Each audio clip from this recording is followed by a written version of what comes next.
কপাল পোড়া আমার ডাকে কেউ সাড়া না দিল, ভাগ্য গুণে পূর্বপুরুষ দুই একজন আসিল। তোমার বিশ্বাস না হয় আসো না, এসে নিজের চোখে দেখো না।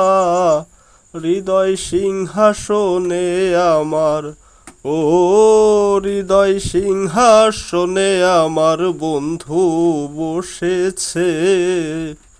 না গো না, চাঁদ না, আমার বন্ধু এসেছে। ও লোকে বলে আমার ঘরে নাকি চাঁদ এসেছে। না গো না, চাঁদ না, আমার বন্ধু এসেছে।